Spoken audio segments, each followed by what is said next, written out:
मधुबन के बाबा, मधुबन के बाबा मुरली वाले, आपका क्या कहना, आपका क्या कहना। ओम शांति। आज 23 जून 2025 के साकार मधुर महावाक्य हैं। आज मीठे मीठे बाप दादा बोले, मीठे बच्चे, तुम्हारा पहला पहला सबक है, माना पाठ है, मैं आत्मा हूँ, शरीर नहीं। आत्म अभिमानी होकर रहो तो बाप की याद रहेगी। बाबा कहते, मीठे बच्चे, तुम्हारा पहला पहला पाठ है, मैं आत्मा हूँ, शरीर नहीं। आत्म अभिमानी होकर रहो तो बाप की याद रहेगी। बाबा ने आज प्रश्न पूछा है कि तुम बच्चों के पास कौन सा गुप्त खजाना है जो मनुष्यों के पास नहीं है। उत्तर में बाबा कहते, तुम्हें भगवान बाप पढ़ाते हैं, उस पढ़ाई की खुशी का गुप्त खजाना तुम्हारे पास है। तुम जानते हो हम जो पढ़ रहे हैं भविष्य अमर लोक के लिए, ना कि इस मृत्यु लोक के लिए। बाप कहते हैं, सवेरे सवेरे उठकर घूमो फिरो, सिर्फ पहला पहला पाठ याद करो तो खुशी का खजाना जमा होता जाएगा। ओम शांति। बाप बच्चों से पूछते हैं, बच्चे आत्मा अभिमानी हो बैठे हो, अपने को आत्मा समझ बैठे हो। हम आत्माओं को परमात्मा बाप पढ़ा रहे हैं। बच्चों को ये स्मृति आई है, हम देह नहीं आत्मा है। बच्चों को देही अभिमानी बनाने के लिए ही मेहनत करनी पड़ती है। बच्चे आत्म अभिमानी रह नहीं सकते, घड़ी घड़ी देह अभिमान में आ जाते हैं। इसलिए बाबा पूछते हैं, आत्म अभिमानी हो रहते हो? आत्म अभिमानी होंगे तो बाप की याद आएगी, और अगर देह अभिमानी होंगे तो लौकिक संबंध ही याद आएंगे। पहले पहले ये शब्द याद रखना पड़े कि मैं आत्मा है, कि हम आत्मा हैं। मुझ आत्मा में ही 84 जन्मों का पाठ भरा हुआ है। ये पक्का करना है। क्या पक्का करना है? कि हम आत्मा हैं। आधा कल्प तुम देह अभिमान हो रहे हो। अभी सिर्फ संगम युग पर ही बच्चों को आत्म अभिमानी बनाया जाता है। अपने को देह समझने से बाप याद नहीं आएगा। इसलिए पहले पहले ये पाठ पक्का कर लो कि हम आत्मा बेहद बाप के बच्चे हैं। देह के बाप को याद करना कभी सिखलाया नहीं जाता है। अब बाप कहते हैं, मुझ पारलौकिक बाप को याद करो, आत्म अभिमानी बनो। देह अभिमानी बनने से देह के संबंध याद आएंगे। अपने को आत्मा समझ और बाप को याद करो, यही मेहनत है। ये कौन समझा रहे हैं? हम आत्माओं का बाप, जिनको सब याद करते हैं कि बाबा आओ, आकर इस दुख से लिबरेट करो। बच्चे जानते हैं इस पढ़ाई से हम भविष्य के लिए ऊंच पद पाते हैं। अभी तुम पुरुषोत्तम संगम युग पर हो। इस मृत्युलोक में अब बिल्कुल रहना नहीं है। यह हमारी पढ़ाई है ही भविष्य 21 जन्म के लिए। हम सतयुग अमर लोक के लिए पढ़ रहे हैं। अमर बाबा हमको ज्ञान सुना रहे हैं। तो यहाँ जब बैठते हो तो पहले पहले अपने को आत्मा समझ बाप की याद में रहना है, तो विकर्म विनाश होंगे। हम अभी संगम युग पर हैं। बाबा हमको पुरुषोत्तम बना रहे हैं। कहते हैं, मुझे याद करो तो तुम पुरुषोत्तम बन जाएंगे। मैं आया हूँ मनुष्य से देवता बनाने। सतयुग में तुम देवता थे, अभी जानते हो कैसे सीढ़ी उतरे हैं। हमारी आत्मा में 84 जन्मों का पाठ नूंढा हुआ है, दुनिया में कोई नहीं जानते। वह भक्ति मार्ग अलग है और यह ज्ञान मार्ग अलग है। जिन आत्माओं को बाप पढ़ाते हैं वह जाने और न जाने कोई। यह है गुप्त खजाना भविष्य के लिए। तुम पढ़ते ही हो अमर लोक के लिए, ना कि इस मृत्यु लोक के लिए। अब बाप कहते हैं, सवेरे उठकर घूमो फिरो। तो पहला पहला सबक यही याद करो कि हम आत्मा हैं, ना कि शरीर। हमारा रूहानी बाबा हमको पढ़ाते हैं, यह दुख की दुनिया अब बदलनी है। सुख सतयुग है, सुख की दुनिया। बुद्धि में सारा ज्ञान है। यह है रूहानी स्पिरिचुअल नॉलेज। बाप ज्ञान का सागर स्पिरिचुअल फादर है, वह है ही देही का बाप। बाकी तो सभी देह के ही संबंधी हैं। अब देह के संबंध तोड़ एक से जोड़ना है। गाते भी हैं कि मेरा तो एक दूसरा न कोई। हम एक बाप को ही याद करते हैं, देह को भी याद नहीं करते। ये पुरानी देह तो छोड़नी है। यह भी तुमको ज्ञान मिलता है। यह शरीर कैसे छोड़ना है, याद करते करते शरीर छोड़ देना है। इसलिए बाबा कहते हैं देही अभिमानी बनो, अपने अंदर घोटते रहो। बाप, बीज और झाड़ को याद करना है। शास्त्रों में ये कल्प वृक्ष का वृत्तांत है। यह भी बच्चे जानते हैं कि हमको ज्ञान सागर बाप पढ़ाते हैं, कोई मनुष्य नहीं पढ़ाते हैं। ये पक्का कर लेना है, पढ़ना तो है ना। तो सतयुग में भी देहधारी पढ़ाते हैं, यह देहधारी नहीं है। यह कहते हैं मैं पुरानी देह का आधार ले तुमको पढ़ाता हूँ। कल्प कल्प मैं तुमको ऐसे पढ़ाता हूँ, फिर कल्प बाद भी ऐसे ही पढ़ाऊँगा। अब मुझे याद करो तो तुम्हारे विकर्म विनाश होंगे। मैं ही पतित पावन हूँ, मुझे ही सर्वशक्तिमान कहते हैं, परंतु माया भी कम नहीं है, वह भी शक्तिमान है। कहाँ से गिराया है ना। तो बाबा देखो कहाँ से हमें गिरा दिया, इतने ऊंचे थे हम। अब याद आता है ना, तो 84 के चक्र का भी गायन है। यह मनुष्यों की ही बात है। बहुत पूछते हैं कि जानवरों का क्या होगा। अरे यहाँ जानवर की तो बात ही नहीं। बाप भी बच्चों से बात करते हैं, बाहर वाले को तो बाप जानते ही नहीं, तो वह क्या बात करेंगे। कोई कहेंगे कि हम बाबा से मिलना चाहते हैं, अब जानते कुछ भी नहीं, बैठकर उल्टे सुल्टे प्रश्न करेंगे। 7 दिन का कोर्स करने के बाद भी पूरा कुछ समझते नहीं हैं कि ये हमारा बेहद का बाप है। जो पुराने भक्त हैं, जिन्होंने बहुत भक्ति की हुई है, उनकी बुद्धि में तो ज्ञान की सब बातें बैठ जाती हैं। भक्ति कम की होगी तो बुद्धि में कम बैठेगा। तुम हो सबसे जास्ती पुराने भक्त। गाया भी जाता है भगवान भक्ति का फल देने के लिए आते हैं, परंतु किसी को ये थोड़े पता है ज्ञान मार्ग और भक्ति मार्ग बिल्कुल ही अलग है। सारी दुनिया है भक्ति मार्ग में। कोटों में कोई आकर ये पढ़ते हैं, समझानी तो बहुत मीठी है। 84 जन्मों का चक्र भी मनुष्य ही जानेंगे ना। तुम आगे कुछ नहीं जानते थे, शिव को भी नहीं जानते थे।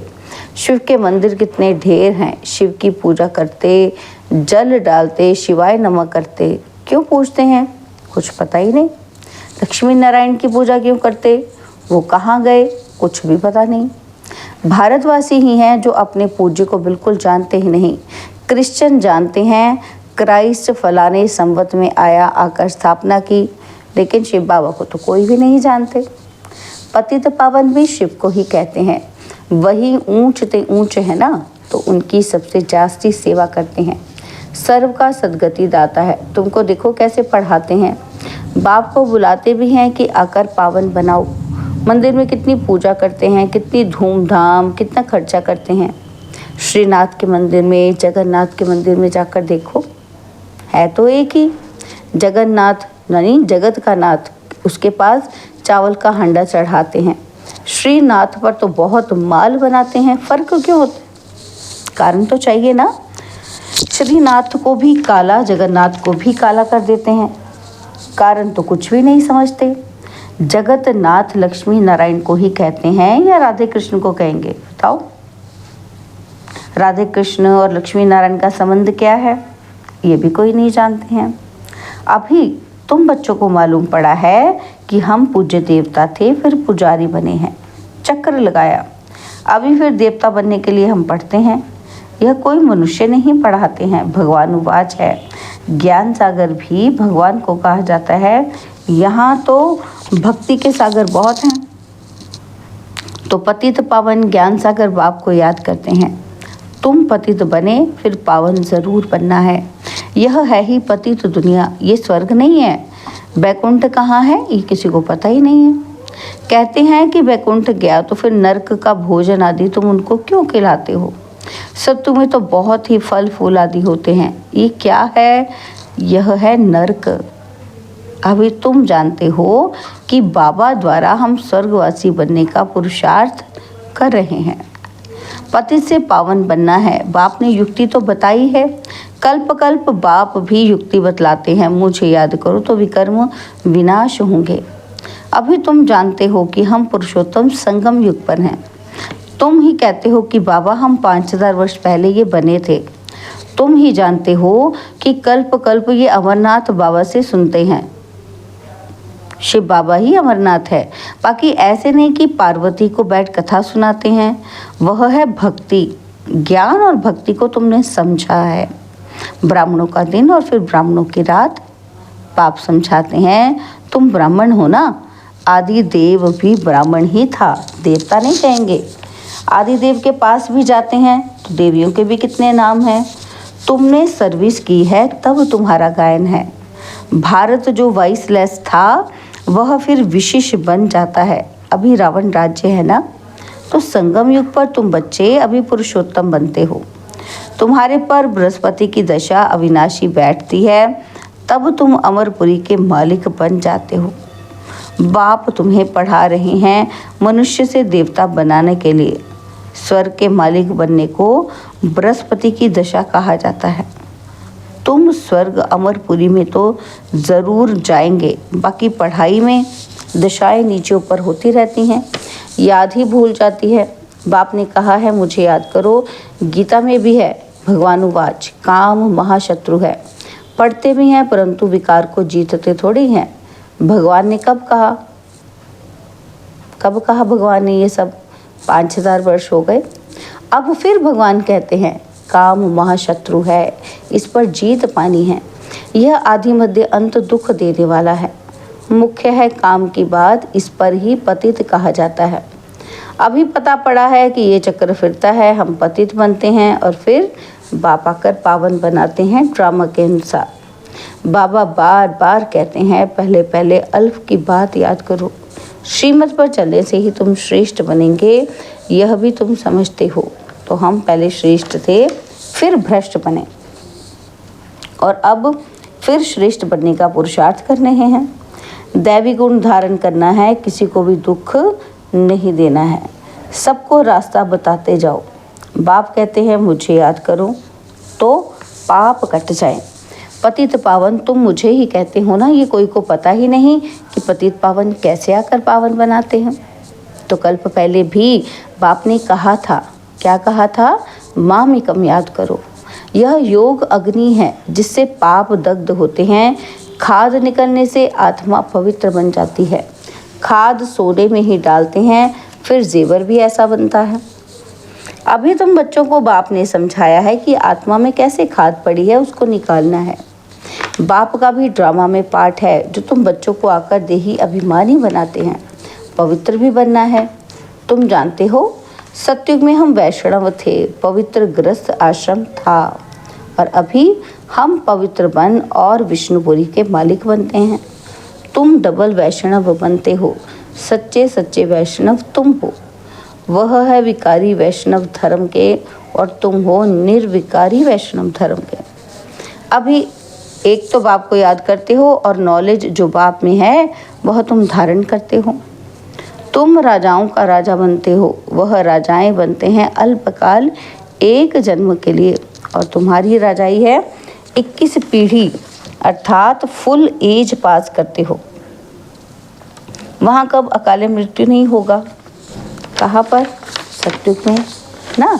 तो बाबा कहते तुम काल पर जीत पाते हो। समय जब होता है तो समझते हो कि अब ये पुरानी खाल छोड़ नहीं लेनी है। तुमको साक्षात्कार होगा। खुशी के बाजे बजते रहते हैं। तमो प्रधान शरीर को छोड़ सतो प्रधान शरीर लेना, यह तो खुशी की बात है। और वहाँ 150 वर्ष आयु एवरेज रहती है, और यहाँ तो अकाल मृत्यु होती रहती है। क्योंकि भोगी हैं। जिन बच्चों को योग यथार्थ है उनकी सर्व कर्मेंद्रियाँ योग बल से वश में होंगी। योग में पूरा रहने से कर्मेंद्रियाँ शीतल हो जाती हैं। सतयुग में तुमको कोई भी कर्मेंद्रियाँ धोखा नहीं देती हैं। कभी ऐसे नहीं कहेंगे कि कर्मेंद्रिय वश में नहीं है।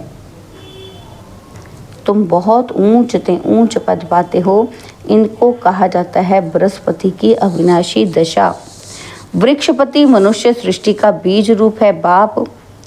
बीज है ऊपर में, उनको याद भी ऊपर में करते हैं। आत्मा बाप को याद करती है।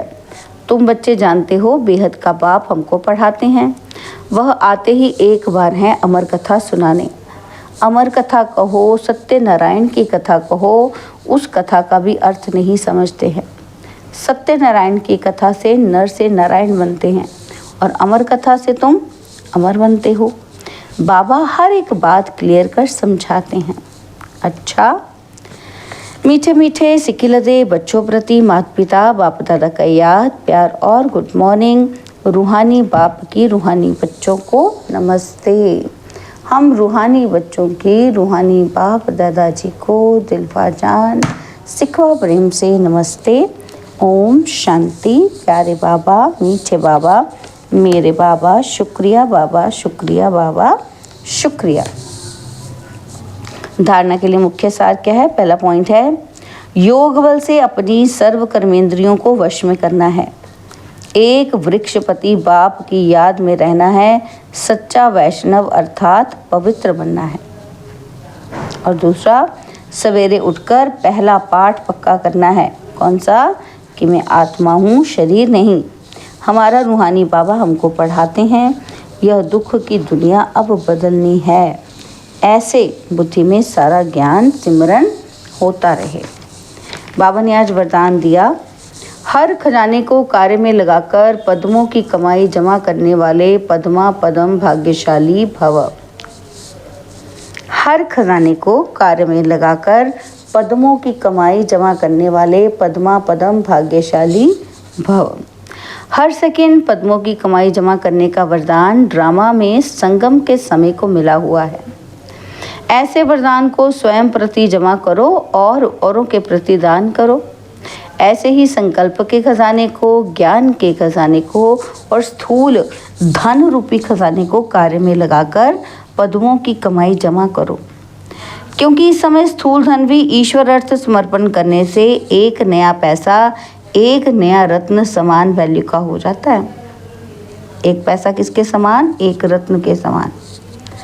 तो इन सर्व खजानों को स्वयं के प्रति व सेवा के प्रति कार्य में लगाओ तो पद्मा पदम भाग्यशाली बन जाएंगे। स्लोगन है, जहाँ दिल का स्नेह है वहाँ सबका सहयोग स्नेह सहज प्राप्त होता है। जहाँ दिल का स्नेह है वहाँ सबका सहयोग सहज प्राप्त होता है। बाबा के अव्यक्त इशारे आत्मिक स्थिति में रहने का अभ्यास करो और अंतर्मुखी बनो। बाबा कहते हैं अब ऐसे ट्रांसपेरेंट हो जाओ कि आपके शरीर के अंदर आत्मा विराजमान है, वह स्पष्ट सभी को दिखाई दे। आपका आत्मिक स्वरूप उन्हों को अपने आत्मिक स्वरूप का साक्षात्कार कराए। इसको ही कहते हैं अव्यक्त व आत्मिक स्थिति का अनुभव कराना। अच्छा, ओम शांति।